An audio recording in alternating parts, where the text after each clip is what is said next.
So I wanted to talk to, because this was mentioned by several people in person and with the video testimony today, as far as the constitutionality of this bill. Kind of starting from the top, big picture, there was one person who mentioned that the separation of church and state is in the U.S. Constitution. I've never read that in the U.S. Constitution. It's not there.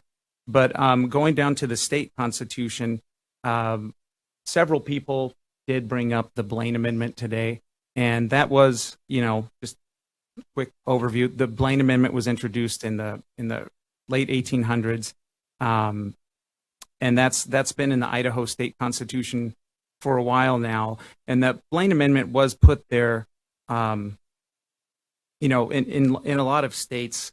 And it wasn't dealing with school choice, wasn't a thing back then. That didn't exist. So the Blaine Amendment and how it relates to school choice, that's one thing. But I did want to highlight a few things here. So the U.S. Supreme Court in 2020 ruled in Espinoza versus Montana that the Blaine Amendment, they basically said that the Blaine Amendments were null and void.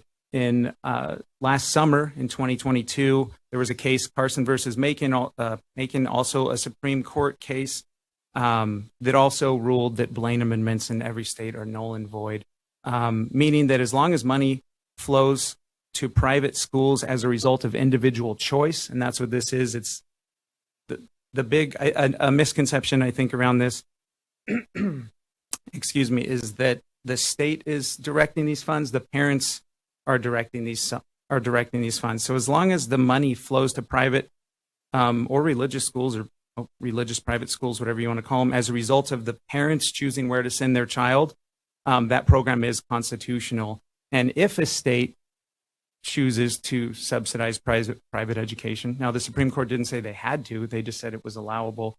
If a state chooses to subsidize private education, it cannot exclude religious schools simply because they are a religious school or instruct from a religious viewpoint, because as our Supreme Court justices said, that does violate the First Amendment and can be seen as religious discrimination.